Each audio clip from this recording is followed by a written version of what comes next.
Hello my dear students, welcome to the Victory institutes online platform.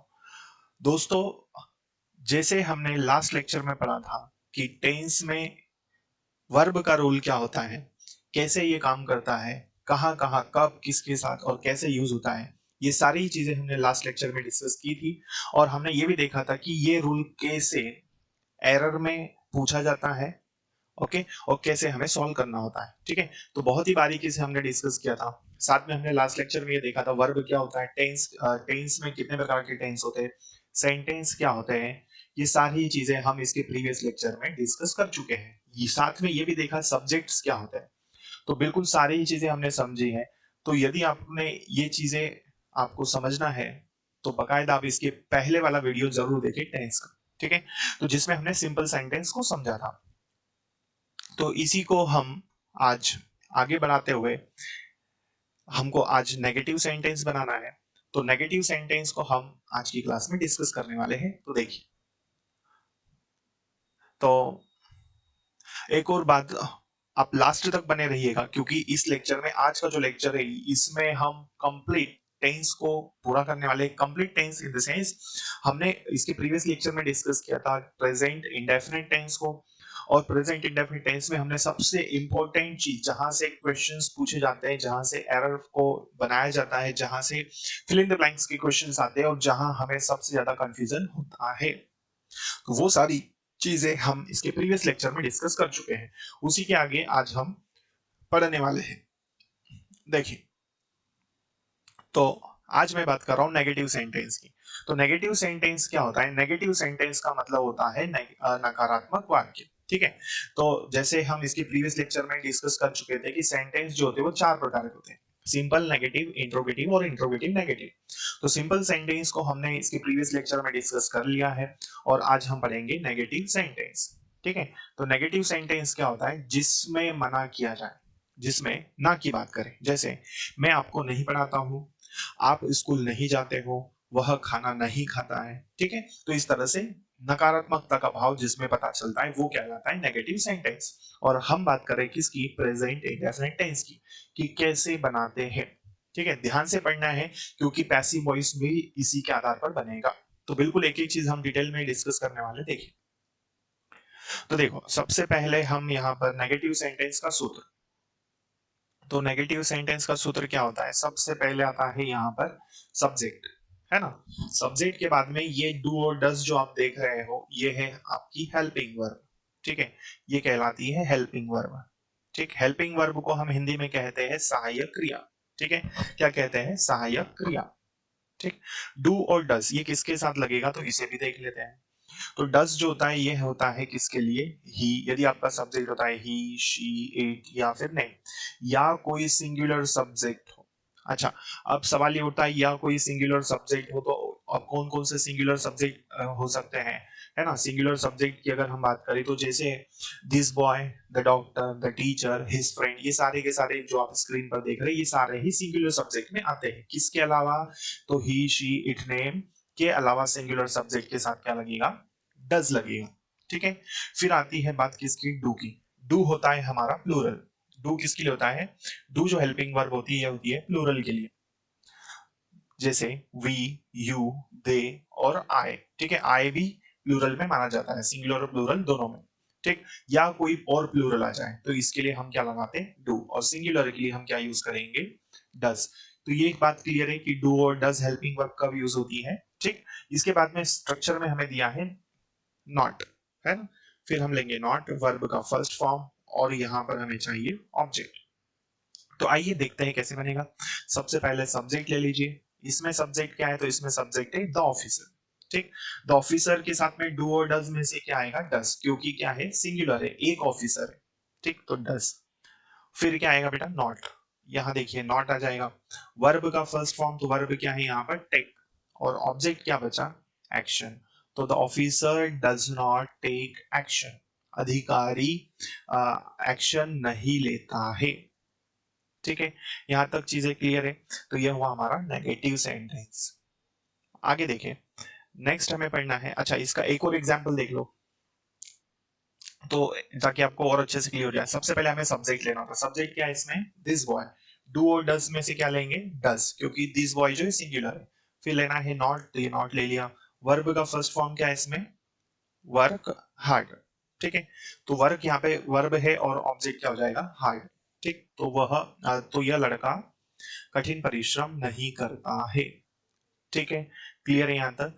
चलो अगला से अब देखो इसके ऊपर हम एक एरर ले लेते हैं, है ना। एरर का क्वेश्चन कैसा है देखिए, ध्यान से समझना क्योंकि बहुत बारीकी से पढ़ा रहा हूं मैं आपको और अच्छे से पढ़ना है आपको। देखिए तो एरर दिया है, people find it difficult to understand him as he don't speak clearly, ठीक। यदि आपको एरर नहीं पता है कि कैसे सॉल्व करते हैं, तो मैंने इसके ऊपर भी वीडियो बनाया हुआ है, इस पर भी क्लास ली है, तो उसे आप जरूर देखिए ताकि आपको क्लियर हो जाए कि एरर को कैसे सॉल्व किया जाता है, ठीक है। देखें तो लोगों को बहुत मुश्किल होती है उसको समझने में कि वो क्या बोलता है, ठीक है, क्योंकि वो क्लियरली नहीं बोलता है। तो people find it difficult to understand him as he he don't speak clearly. तो लोगों को बहुत कठिनाई होती है उसे समझने में जो वो बोलता है, क्योंकि क्यों नहीं बोलता, क्योंकि वो क्या करता है, क्लियरली नहीं बोलता है। तो लोगों को कठिनाई होती है उसे समझने में क्योंकि वो साफ साफ नहीं बोल पाता या वो नहीं बोलता। तो देखिए अब एरर कहां पर है इसमें, तो एरर है बेटा यहाँ पर कौन से वाले पार्ट में, सी वाले ऑप्शन में, क्योंकि यहाँ पर सब्जेक्ट क्या दिया है, ही, और हमें ये पता है कि ही के साथ में डू नहीं आता है, डज आता है, तो यहाँ पर क्या जाएगा, डज, ठीक। तो ये डोंट नहीं आएगा, इसकी जगह आएगा डज नॉट। क्लियर है इस तरह से। नेक्स्ट हमें पढ़ना है इंट्रोगेटिव सेंटेंस, ठीक है। इंट्रोगेटिव सेंटेंस देखें, इंट्रोगेटिव सेंटेंस क्या होता है, इंट्रोगेटिव सेंटेंस का मतलब होता है प्रश्नवाचक वाक्य, ठीक, जिसमें क्वेश्चन किया जाए। जैसे मैंने बोला, क्या आप जल्दी आते हो, क्या आप पढ़ाई करते हो, क्या आप इस बारे में सोचते हो, ये सारे क्या है, ये प्रश्नवाचक वाक्य है, ठीक है। तो इसी को हम इंट्रोगेटिव सेंटेंस बोलते हैं। और जब हम इंट्रोगेटिव सेंटेंस बनाते हैं तो इसमें सबसे पहले हेल्पिंग वर्ब यूज होती है, ठीक है। इसके बाद में सब्जेक्ट, वर्ब का फर्स्ट फॉर्म और ऑब्जेक्ट, और लास्ट में क्वेश्चन मार्क। तो इस तरह से हमें ये बनाना होता है। तो सबसे पहले हेल्पिंग वर्ब लेंगे हम लोग, तो सबसे पहले क्या है, सब्जेक्ट। इसके बाद में हमें सबसे पहले क्या दिया है, हेल्पिंग वर्ब। हेल्पिंग वर्ब क्या है, डू है। डू क्यों यूज हुआ, क्योंकि यहाँ पर जो सब्जेक्ट है वो क्या है, दोज पीपल। दोज पीपल का मतलब होता है वे लोग, दोज पीपल मतलब वे लोग। और ये जो है ये आपका प्लूरल है, प्लूरल मतलब बहुवचन, तो इसके लिए हम क्या लगाते हैं, डू, अभी जस्ट हमने पढ़ा था। फिर वर्ब का फर्स्ट फॉर्म, तो वर्ब क्या है, कट, और ऑब्जेक्ट बचा, तो ऑब्जेक्ट क्या है, द ग्रास, और क्वेश्चन मार्क, तो ये आपका क्वेश्चन मार्क। क्लियर हुई बात यहाँ पर। तो ये है आपका इंट्रोगेटिव सेंटेंस। तो इंट्रोगेटिव सेंटेंस में सबसे पहले हेल्पिंग वर्ब को यूज करेंगे अकॉर्डिंग टू द सब्जेक्ट, है ना। तो क्या वो ये लोग घास काटते हैं, ऐसा इसका हिंदी है। क्लियर यहाँ तक, गुड। चलिए आगे बढ़ते हैं और समझते हैं हम लोग। एक और एग्जाम्पल देखें। इस एग्जाम्पल में क्या है, do you come on time, कैसे बनाए, ये प्रैक्टिस के लिए आपके एक और, एक जिनको नहीं समझ में आया एक बार और देख लेना। डू और डज लेना है सबसे पहले, तो डू लिया, सब्जेक्ट क्या है यहाँ पर, यू, यू के अकॉर्डिंग ही यहाँ पर डू बना। वर्ब का फर्स्ट फॉर्म तो क्या है, कम, ऑब्जेक्ट क्या बचा, ऑन टाइम, और लास्ट में ये क्वेश्चन मार्क। तो do you come on time, क्या आप समय पर आते हो, ठीक है यहाँ तक। चलो आगे बढ़ते हैं। तो मैं समझता हूँ यहाँ तक सारी चीजें आपको समझ में आ चुकी होगी। तो दोस्तों यदि आप इस चैनल पर पहली बार आए हैं तो चैनल को सब्सक्राइब जरूर कीजिए, और यदि वीडियो अच्छी लग रही है तो लाइक करना जरूर करें, ठीक है, लाइक जरूर करें। साथ ही साथ इसे आप अपने और फ्रेंड्स से भी शेयर करें। देखें एक एरर का क्वेश्चन फिर से हमारे सामने है, do you wanted to discuss this project today और can we do it tomorrow, क्या इस प्रोजेक्ट को हम आज डिस्कस कर सकते हैं या फिर हम इसे कल करें, ठीक है, ऐसा इन्होंने बोला है। तो देखिए कहां पर एरर है, पार्ट नंबर फर्स्ट में है क्या, देखिए डू यू वांटेड, तो देखो पहले में ही मिस्टेक दिख रही, क्यों दिख रही है, क्योंकि यहाँ पर क्या है, डू, डू के साथ में यहाँ पर सब्जेक्ट है यू, और डू के साथ में कभी भी वर्ब का थर्ड फॉर्म नहीं लगाया जाता, तो ये वांटेड गलत है, इस जगह फर्स्ट फॉर्म आना चाहिए और ये होगा क्या, वांट, ठीक है। तो राइट आंसर का है हमारा पहला। तो क्या तुम इस प्रोजेक्ट को आज डिस्कस करना चाहते हो या फिर हम कल करें, ठीक है। चलिए तो एरर डिटेक्शन यदि नहीं आया हो समझ में, तो इसके लिए मैंने वीडियो बनाया हुआ है, तो उसे आप जरूर देखें। आगे देखें। नेक्स्ट, इसके बाद में फोर्थ नंबर का सेंटेंस होता है हमारा इंट्रोगेटिव नेगेटिव। अच्छा, इंट्रोगेटिव नेगेटिव क्या होता है? इंट्रोगेटिव नेगेटिव मतलब प्रश्न भी पूछ रहे हो आप और मना भी कर रहे हो, है ना? जैसे मैंने बोला, क्या तुम घर नहीं आते हो? क्या तुम चावल नहीं खाते हो? क्या वे बाजार नहीं जाते हैं? ठीक, तो मैं पूछ भी रहा हूं, साथ ही मैं मना भी कर रहा हूं, यही कहलाएगा हमारा इंट्रोगेटिव नेगेटिव सेंटेंस। ठीक है, चलिए, तो प्रश्नवाचक नकारात्मक इसे हम कहते हैं। तो इसमें भी यही चीज है कि सबसे पहले हम क्या करेंगे, डू और डज को लेंगे। इट मीन सबसे पहले हेल्पिंग वर्ब लेंगे। तो डू और डज में से क्या लिया? डज। फिर हमें लेना है सब्जेक्ट। सब्जेक्ट क्या है? Your mother. ये सब्जेक्ट जो है ये कैसा है? तुम्हारी माता, मतलब सिंगुलर है ये। और सिंगुलर होने की वजह से यहाँ पर हेल्पिंग वर्ब क्या यूज हुआ? डज यूज हुआ है। ठीक है, आगे देखें। फिर हमें लेना है नॉट प्लस नॉट। नॉट ये ले लिया हमने। फिर यूज करना है हमें वर्ब का फर्स्ट फॉर्म, ये हमारा वर्ब का फर्स्ट फॉर्म। ऑब्जेक्ट चाहिए तो ऑब्जेक्ट क्या है? यू। और लास्ट में क्वेश्चन मार्क, तो ये हमारा क्वेश्चन मार्क होगा। ठीक है, तो क्या तुम्हारी मम्मी तुम्हारी मदद नहीं करती है, ऐसा इसका हिंदी है। ठीक है, तो ये इंट्रोगेटिव नेगेटिव है जिसमें हमें प्रश्न भी पूछना होता है और मना भी करना होता है। ठीक है, एक और एग्जाम्पल को देखिए, यदि आप उसे नहीं समझ पाए होंगे तो एक बार और देख लीजिए। तो यहाँ भी सबसे पहले डू और डज में से डू, सब्जेक्ट क्या है इसमें? Some boys. सम बॉयज मतलब कुछ लड़के, तो ये हमारा प्लूरल सब्जेक्ट। नॉट लेना है तो ये नॉट। फिर वर्ब का फर्स्ट फॉर्म क्या है इसमें? टेक। और ऑब्जेक्ट क्या है? ब्रेकफास्ट। लास्ट में क्वेश्चन मार्क, ये हमारा क्वेश्चन मार्क। तो क्या कुछ लड़के नाश्ता नहीं खाते हैं या नाश्ता नहीं करते हैं, ऐसा इसका हिंदी है। ठीक है, आई होप कि आपको सारी चीजें क्लियर हो चुकी होगी। ठीक है, तो इस तरह से हमें एक एक चीज बारीकी से पढ़ना है, साथ में हमको एरर डिटेक्शन भी समझने होते हैं। ठीक है, आइए देखते हैं। अब प्रेजेंट इंडेफिनिट टेंस में सबसे ज्यादा इंपॉर्टेंट बात, सबसे ज्यादा जो एग्जाम्स में पूछे जाते हैं क्वेश्चंस, चाहे वो एरर की बात करें या फिलअप की बात करें, ठीक है, या फिर हम सेंटेंस इंप्रूवमेंट की बात करें, तो प्रेजेंट इंडेफिनिट टेंस में सबसे ज्यादा इंपॉर्टेंट चीज है ये जो आप बोर्ड पर देख रहे हो, नोट स्क्रीन पर, कि जिसमें लिखा है जनरली, यूजुअली, सेल्डम, ठीक है, rarely, habitually, always, sometimes, every day, every Sunday, every morning, every month, ये जितने भी है, once a week, thrice a month, once a year, twice a year, never, often, ये सारे के सारे ही ये कहलाते हैं टाइम एक्सप्रेसिंग एडवर्ब। क्या कहलाते हैं बेटा? ये कहलाते हैं टाइम एक्सप्रेसिंग एडवर्ब कहलाते हैं। ठीक है, और ये जब टाइम एक्सप्रेसिंग एडवर्ब कहलाते हैं तो ये सिर्फ और सिर्फ किसी में आएंगे? तो ये सिर्फ और सिर्फ प्रेजेंट इंडेफिनिट टेंस में आएंगे। ये सिर्फ कहां पर आएंगे? ये सिर्फ प्रेजेंट इंडेफिनिट में, ये सिर्फ प्रेजेंट इंडेफिनिट में आएंगे, किसी और टेंस में ये नहीं जाएंगे। यदि जाएंगे तो आने वाली क्लासेस में हम पढ़ेंगे। ठीक है, तो अभी हाल फिलहाल आपको ये याद रखना है कि यहाँ पर ये जो नोट है ये आपको सिर्फ प्रेजेंट इंडेफिनिट टेंस में ही आता है। तो अभी हम क्वेश्चंस भी करेंगे साथ में, तो आपको क्लियर हो जाएगा कि कैसे करना है। ठीक है, तो यहाँ पर वंस का मतलब होता है एक बार, ठीक है, जैसे साल में एक बार। थ्राइस मतलब थ्राइस अ वीक मतलब सप्ताह में 3 बार। नेवर मतलब कभी भी नहीं। ऑफन मतलब प्रायः। ठीक है, और यहाँ पर ये सारे जितने भी है ये टाइम एक्सप्रेसिंग एडवर्ब है, तो ये किस में आएंगे? ये प्रेजेंट इंडेफिनिट टेंस में आएंगे। देखिए, अब बहुत ही शानदार क्वेश्चन आपके लिए लेकर आया हूं मैं, और ये सारी चीजों पर ही जो भी चीजें हमने आज की क्लास में पढ़ी है, इसकी प्रीवियस क्लास में पढ़ी है, इन सभी के बाद में ये क्वेश्चन आपके लिए बहुत ज्यादा इजी बन जाएगा। एग्जाम में भी इस तरह से क्वेश्चंस आते हैं।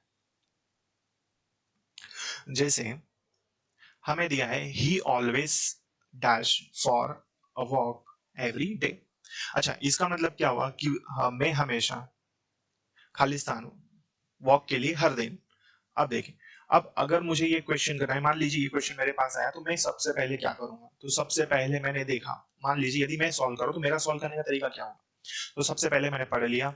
इसके बाद मेरे दिमाग में बात ये आ गई कि भाई यहाँ पर जो मैं देख रहा हूँ एवरीडे, ये जो टाइम एक्सप्रेसिंग एडवर्ब है एवरीडे, ये मुझे बताया था कि भाई मैं तो सिर्फ प्रेजेंट इंडेफिनिट टेंस में ही आता हूँ। किस में आता हूँ?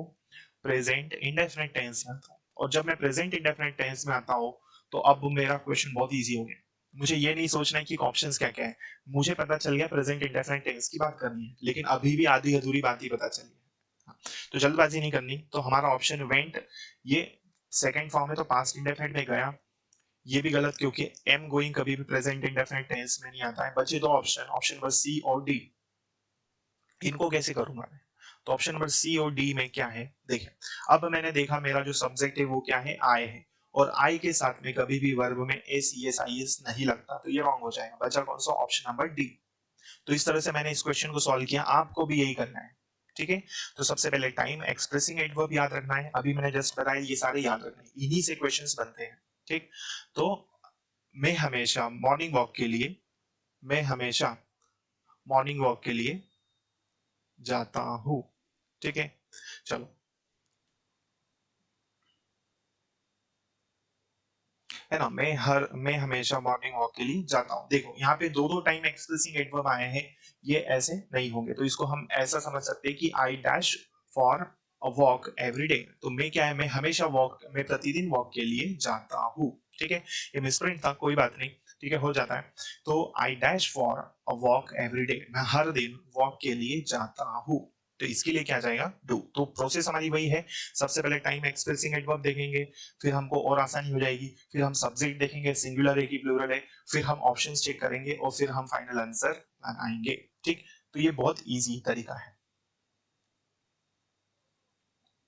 देखो नेक्स्ट, अच्छा, इसमें एक और चीज, जैसे हमने बोला कि भविष्य में होने वाले फिक्स्ड प्रोग्राम जो पहले से फिक्स्ड है ना, तो वो सभी सेंटेंस प्रेजेंट इंडेफिनिट टेंस में बनते हैं। जैसे the prime minister arrives at Chennai, arrives to Chennai, देखो यहां पर देख लो एक बार, देखो इस यहाँ पर अगर हम इसको समझ लेते हैं, देखें, द कॉलेज रीओपन्स इन मार्च, तो कॉलेज जो है वो फिर से ओपन होने वाले कब? मार्च में। ठीक है, तो कॉलेज रीओपन्स होंगे कब? मार्च में। यहाँ तक बात क्लियर है? तो ये चीजें हमें समझनी है। तो ऐसे कार्यक्रम जो पहले से फिक्स है, ठीक है, तो वो सभी सेंटेंस किस में बनते हैं? प्रेजेंट इंडेफिनिट टेंस में। तो the college reopens in March, college जो है वो पहले से तय होना है कि भाई वो मार्च में खुलेंगे। तो ऐसे सुनियोजित कार्यक्रम जो प्री प्लान्ड है, वो सभी सेंटेंस किस में बनते हैं? तो वो बनते हैं प्रेजेंट इंडेफिनिट टेंस में। ठीक है, आई होप कि आपको ये चीजें अच्छे से क्लियर हो चुकी होगी। ठीक है, इतनी बात क्लियर है? गुड। अच्छा, इसके अलावा जो सार्वभौमिक तथ्य होते हैं जिसे हम यूनिवर्सल ट्रूथ कहते हैं, वो भी सारे के सारे जो है वो किस में आते हैं? वो भी प्रेजेंट इंडेफिनिट टेंस में आते हैं। तो इतना बड़ा प्रेजेंट इंडेफिनिट टेंस है जिसे हमने इस क्लास में डिस्कस किया है, इसे आपको याद रखना है। ठीक है, एक एक रूल्स को। तो सार्वभौमिक तथ्य क्या होता है? यूनिवर्सल ट्रूथ, है ना, जैसे the sun rises in the east, cows eat grass, the earth moves around the sun, है ना, पृथ्वी सूर्य के चारों ओर घूमती है। तो ये भी हमको पता है कि ये क्या है? सार्वभौमिक तथ्य है। ठीक, तो इस तरह से हमने प्रेजेंट इंडेफिनिट टेंस को कंप्लीट कर लिया है। ठीक है, तो दोस्तों इसको जो भी पढ़ा है हमने, इसे आप अच्छे से पढ़िए। हम फिर मिलेंगे इसकी अगली क्लास में जिसमें हम प्रेजेंट कंटिन्यूस टेंस कंप्लीट करेंगे। ठीक है, तो वीडियो में यदि अच्छा लगा तो लाइक करना ना भूलें और ज्यादा से ज्यादा लोगों तक इस चैनल को आप पहुंचाएं। ठीक है, फिर मिलेंगे नेक्स्ट लेक्चर में, तब तक के लिए जय हिंद, जय भारत।